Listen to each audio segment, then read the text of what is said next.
All right, the scope of the grant. The school year 2021-22 Safe Passage Safe Blocks RFA invites nonprofits with strong fiscal infrastructure with a history of managing federal funds to apply. In addition, nonprofits that have strong relationships to the community and have experience providing youth programs should apply. The RFA seeks to support nonprofits to scale and build safe passage, safe blocks programs in designated safe passage priority areas. The Safe Passage, Safe Blocks program will provide students safe routes to and after school and provide after school programming that allows students to develop skills to reduce aggression. The Safe Passage, Safe Blocks program will also allow schools, school staff, students, and Safe Passage, Safe Block staff to build and strengthen relationships in the surrounding communities. Total amount of funding. The grant awards are from a federal source, and grantees must be able to be compliant with federal requirements.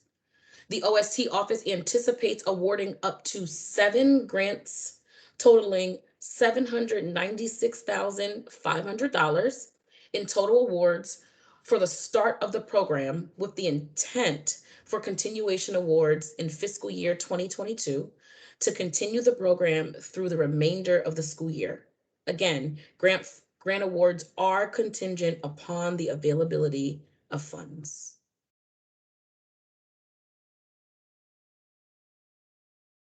Applicants may request a maximum of $230,000 to begin the program. In order to receive the maximum grant award, the applicant must intend to hire a minimum of 50 part-time staff to deliver the program. A provider is expected to serve multiple schools within the Safe Passage priority area described. The OST office maintains the right to adjust the grant award amount.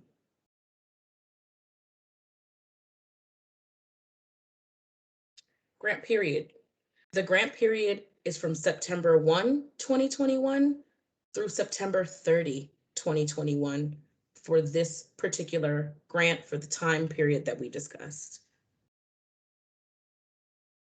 Target population. The Safe Passage, Safe Passage, Safe Blocks program must provide adults on the streets before and after school in at least one of the Safe Passage priority areas. The second component of the Safe Passage, Safe Blocks program is to deliver an intervention that will reduce aggression of students attending schools within the Safe Passage priority areas. Program locations and maximum staff. Applicants must propose to serve at a minimum of one Safe Passage priority area. Each Safe Passage priority area may include public charter schools and/or DCPS schools. Based on the information provided by MPD, MTPD, and OAG, the Office of the Attorney General, or by public schools. Each priority area has a maximum number of staff allocated to serve the priority area per day.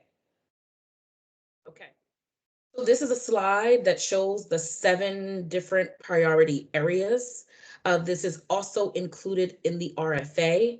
I would just ask applicants to be mindful of the maximum number of staff placed on safe routes per day, which is indicated here in all of the priority areas. So you can see here for number 1, the maximum number of staff placed on safe routes per day is 21 for that priority area. Okay, so please be mindful of that number of staff placed on routes. That is per day.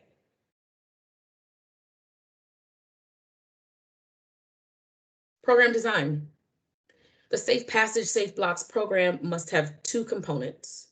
The first component is paid employees on the streets before and after school in one of the Safe Passage priority areas described to ensure students and families travel safely to and/or from school and school-related activities. And the second component is to identify and provide programming for targeted students to participate in an intervention that will reduce aggression and conflict.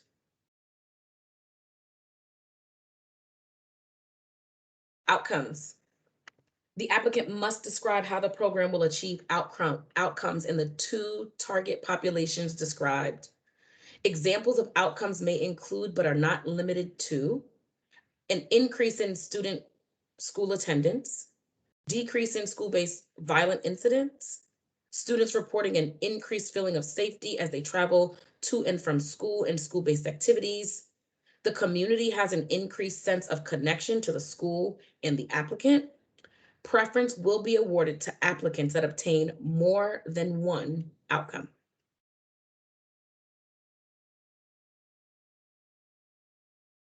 All right, now we're going to talk about eligibility and requirements. And I will stop to take some questions after the next few slides. Organizations must have a 501c3 nonprofit status as determined by the Internal Revenue Service for a minimum of 2 years at the time of submission. Applicant must submit the 501c3 designation letter from the IRS. Also, organizations must be incorporated and registered to operate in the district and provide valid basic business license, certificate of good standing, and clean hand certificate.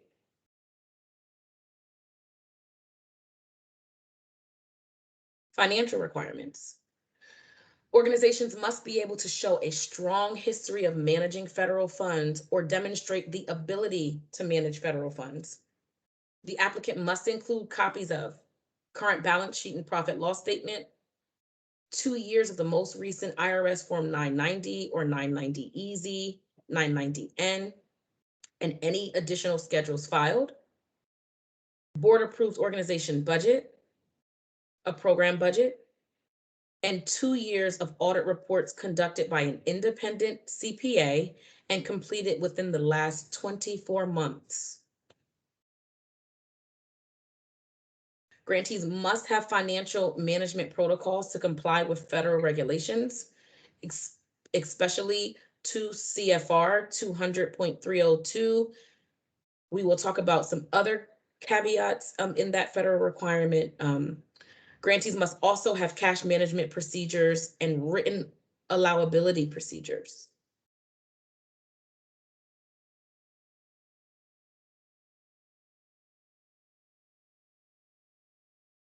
Grant fund limitations. Grant funds may not be used with other District of Columbia government grants to serve the same students in the same program at the same locations. There are requirements for the purchase of equipment and computing devices per federal regulations. If an applicant plans to use grant funds for equipment or computing devices, please describe the specific purchase and the need for the equipment or computing devices in the application. Program expenses. Grant funds awarded must be applied to direct program costs, such as program staff salaries and benefits, program supplies and materials, curricula, program evaluation, staff time and expenses related to procuring background checks, staff time related to data entry, reporting, accounting cost when related to program expenses, cleaning supplies, and PPE. The Nonprofit Fair Compensation Act of 2020 allows any grantee to apply a federal negotiated indirect cost rate agreement, which is a NICRA federal rate, if they have one.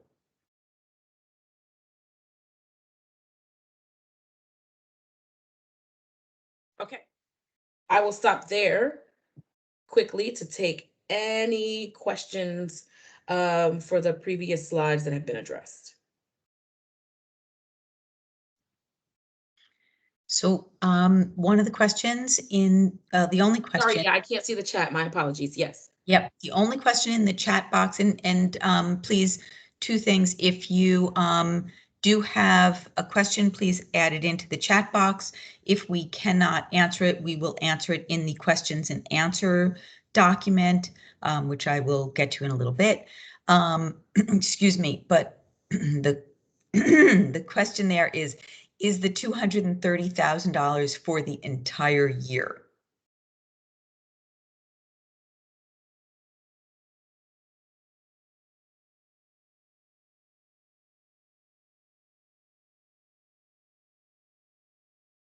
My apologies. I believe that the 230,000 is to begin the program. And the next question is the grant period for this opportunity for the month of September only? Yes. The grant period is September 1 through September 30, And we, with the potential for continuation based upon availability of funds for the next school year. for the next school year.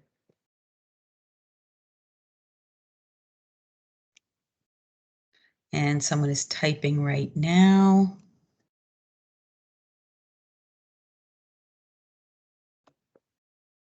And continuation would be a new application? It would very likely be a continuation application, so not a full RFA, request for applications.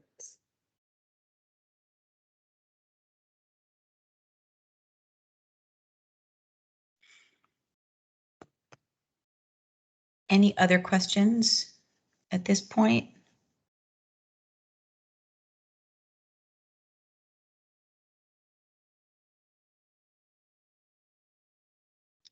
Okay, well, I don't see anything else, so I will start. First of all, anybody who has joined since we started, please put your name and organization into the chat box. That will just help us know who's present. So thank you very much for that. Again, my name is Deborah Eichenbaum, for those of you who might have joined late, and I'm a grant management specialist with the OST office. So applications.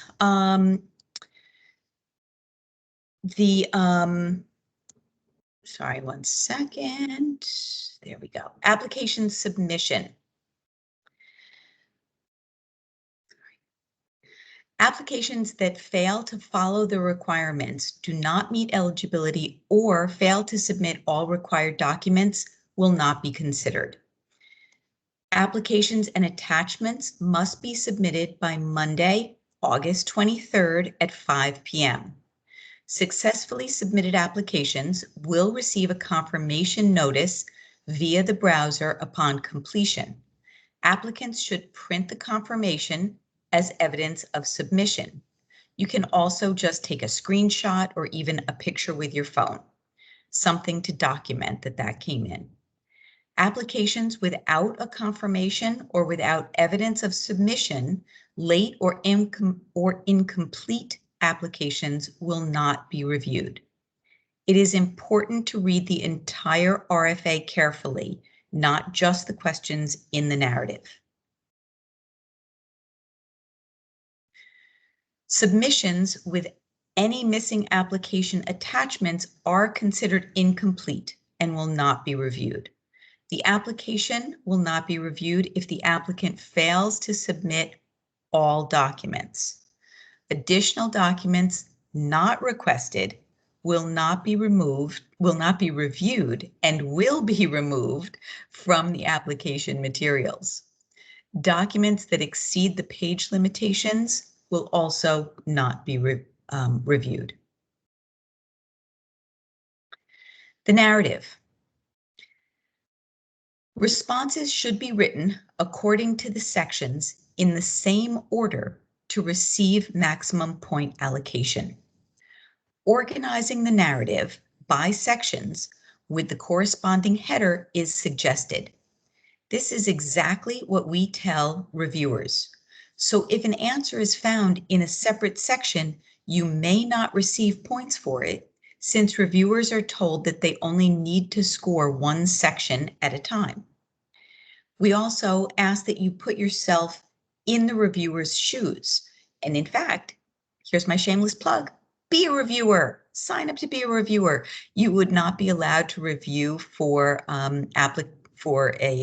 grant competition that you've applied for, but there are plenty of grant competitions out there from the OST office, and we're only too happy to have reviewers. The narrative also does include the budget narrative, but the actual budget calculations may be separate documents, and those separate documents will not count toward the maximum number of pages. I will talk about that again a little bit. The narrative format, it should be formatted as follows: margins, 1-inch margins, font, 11-point Times New Roman, figures and captions can be smaller. Page numbering, please number each page of the document consecutively.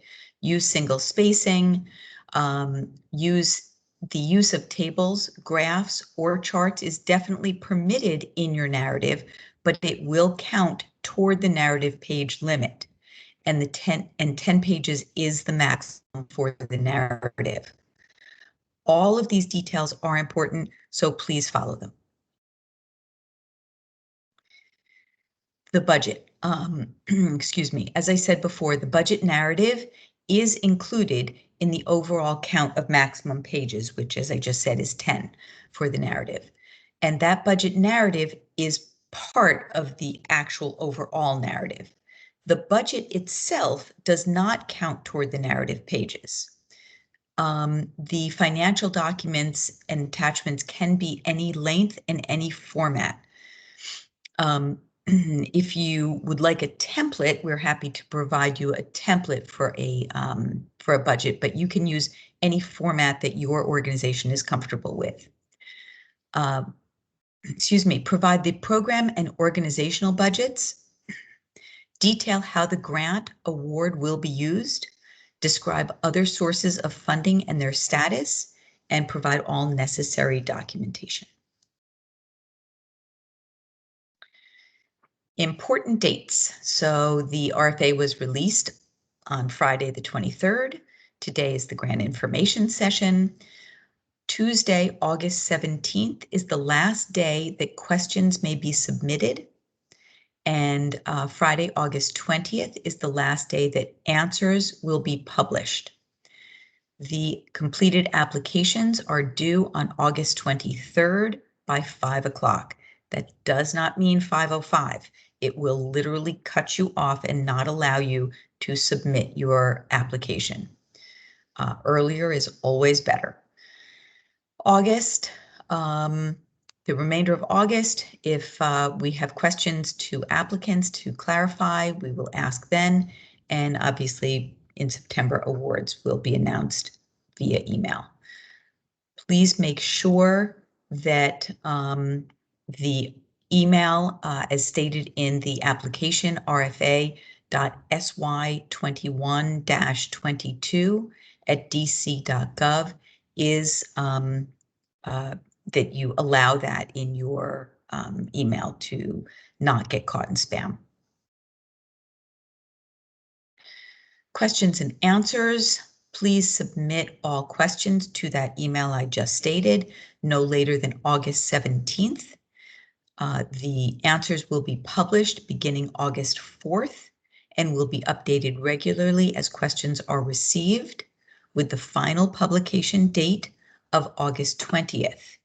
The answer link is found in the RFA.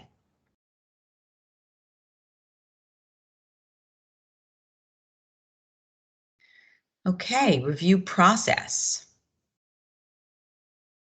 So the rubric is public and it is attached to the RFA.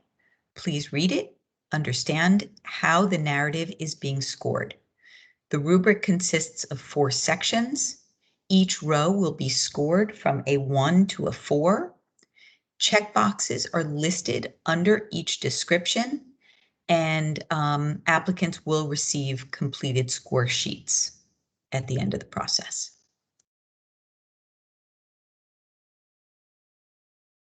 Scoring. Applicants may receive up to 128 points as follows. The organization history and staff experience up to 12 points, program design safe routes up to 36 points, program design after school program 20 points, Partnerships, 20 points. Program measures, 16 points. And the budget and the budget narrative, 24 points. As described in the RFA, preference will be given to applicants that supply letters of support from the schools listed within the priority area. The reviewer scores will be listed to calculate a final score that is then used to rank applications. The scores and ranks are used by the OST office to make final award determinations. The district may provide additional points for priorities to ensure equity across the district. Additional points will be awarded consistently and objectively based on information supplied in the proposal. Reviewers, I think I mentioned before that you should feel free to apply to be a grant reviewer. Each proposal will be reviewed by 3 reviewers using the scoring rubric and a final consensus meeting. Let me just clarify that. I do not mean for this application, for this competition. If you are applying for this competition, you would not be allowed to be a grant reviewer in that case. The OST office will recruit and accept reviewers who have a background and knowledge of safe passage and youth programming. All reviewers are screened for conflicts of interest, one of them being that you have applied for the competition you are asking to review. And each reviewer will receive training on how to score using a scoring rubric. Notification of awards. All applicants will be notified via email about the status of the award by September or sooner. Applicants will receive reviewer score sheets in October. And please, as I said before, ensure that rfa.sy21-22@dc.gov is on the list of acceptable email addresses to ensure receipt of emails related to the grant competition.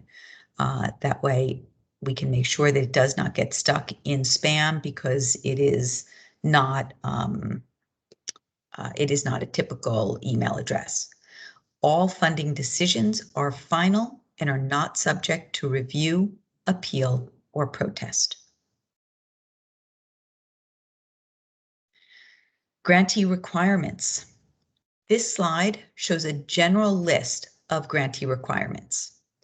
Since the OST office is accountable to the taxpayers for our grant funds, we do have strict compliance measures. And with the addition of federal funds, there are additional requirements. We also work very closely with our grantees to make sure that they're able to comply and try to ease the burden whenever possible. We believe in an open door policy and are happy to talk or answer questions at any time. We pride ourselves on being responsive and available. So if awarded, grantees will be required to attend grantee meetings and activities. This is all laid out much in more detail in the actual RFA. To participate in research and evaluation activities, comply with insurance requirements, participate in administrative and programmatic site visits, and provide required documentation, ensure that all staff acquire all clearances, utilize the district's database known as CitySpan, provide programmatic updates and reports, provide financial documentation as required, report all incidents as mandated, and complete all required trainings.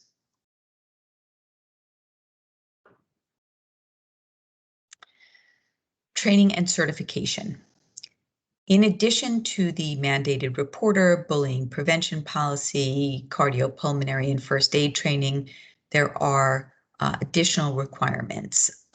All staff must complete the following trainings organized by the Deputy Mayor for Education's office. The trainings are de-escalation training, restorative justice practices, youth development, and conflict mediation and resolution.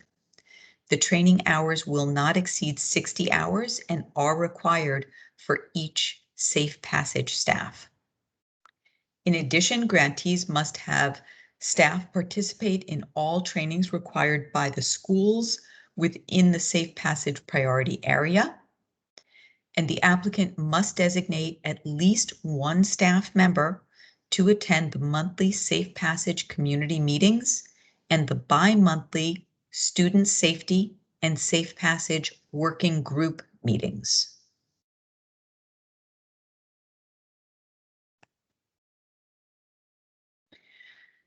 Grantees will be required to track student and staff attendance via digital system or sign-in sheets. These sheets must be submitted monthly to the OST office or as requested. Grantees must also track staff time and attendance related to the grant in compliance with the federal uniform guidance. And there is a site and a link.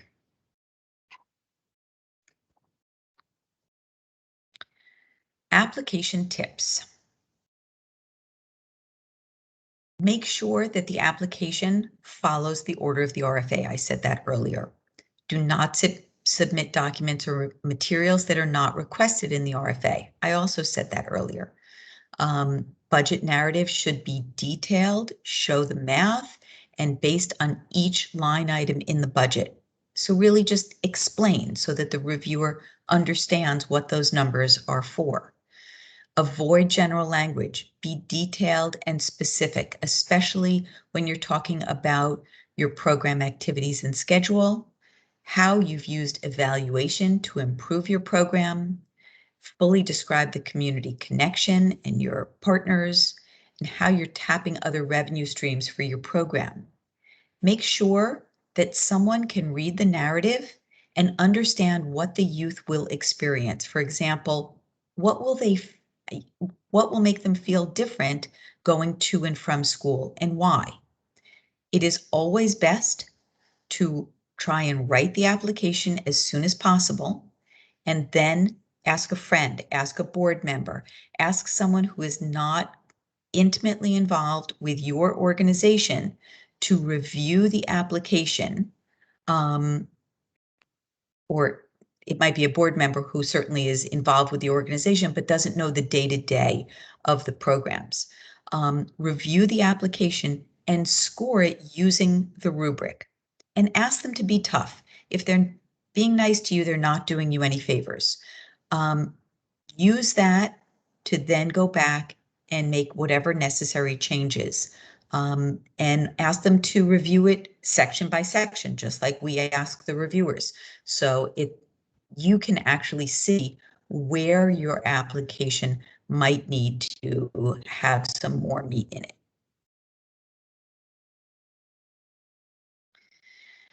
Finally, the point of contact is again that same email, that rfa.sy21-22@dc.gov. Any questions that you have, please put in the subject line, Safe Passage, Safe Blocks. I believe I mentioned we do have several grants open and different grantees also emailing that same email account, so it will help us. Okay, are there any questions right now? I'm going to unshare the screen.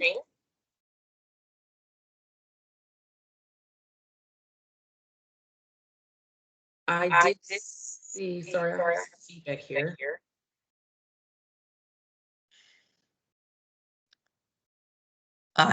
One of the questions is, when will the money become available?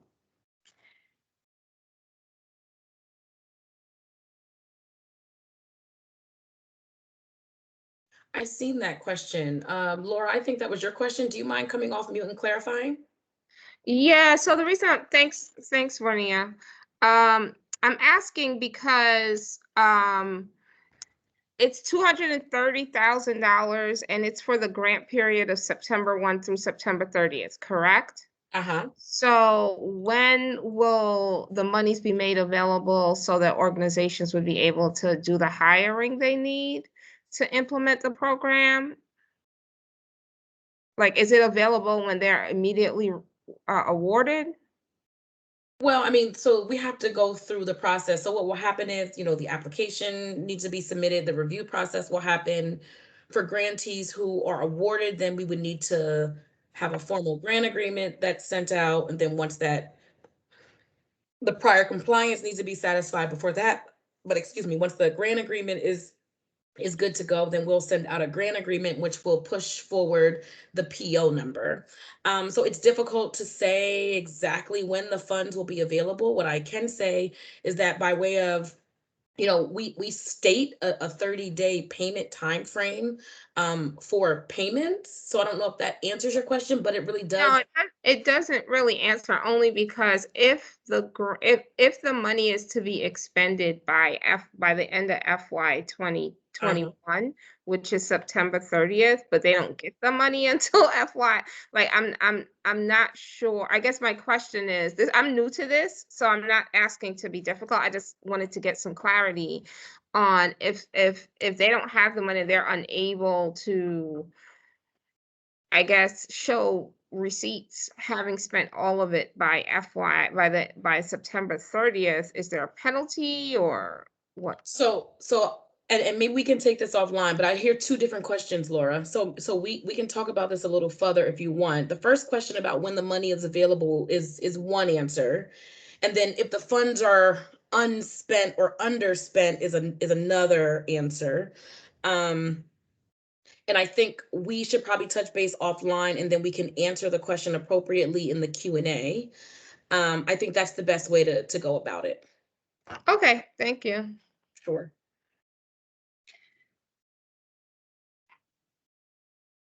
I do see another question. We have applied for a DC grant to serve schools, one of which was on the slide. While we don't know if we have won, we may, and therefore we would not be eligible, correct? Can I get a clarifying question on there? And Diane, if you want to come off mute, just to clarify, when you say to serve schools, is that to provide programming or to provide this same type of programming? Are you talking about providing Safe Passage, Safe Blocks programming, or after school? Yeah, after school. So for example, I will go back and read the RFA, of course, but I happened to see Thurgood Marshall pop up on a slide, I think under number 2. And Thurgood is one of my organization's longtime locations for our core work. And also, we serve students from Thurgood, for example, in our out of school time, not at the location of Thurgood. But anyway, so I just thought that, well, I heard that if an organization is already receiving funds to serve some students, they may not be eligible for this new grant opportunity. That would be if they're serving the same youth in the same program. If this is a different program, then you would still be eligible. Okay, because you're talking about, because this new grant opportunity, though, has not existed before, has it? So therefore, nobody is actually doing this new work at this time. Or am I wrong? It hasn't existed through the OST office. I don't know if it has existed in any other capacity, and if anybody else is doing this, that I can't answer. Okay, so I think what I hear you say is that although we are serving students at, for example, Thurgood Marshall, because it is not identical to this new the work described in this new grant opportunity, we could choose perhaps to apply if we wanted to. Vania? Yes. Does that sound good? Okay, thank you. Sorry, yes, and more specifically, as long as it's not funding the same population of students. I think that's the key there. Okay. Well, okay, that could be a hang up, but I'm going to carry this message back to our program leadership. So I just want to make sure I'm communicating the right things. Okay, thank you. Mhm.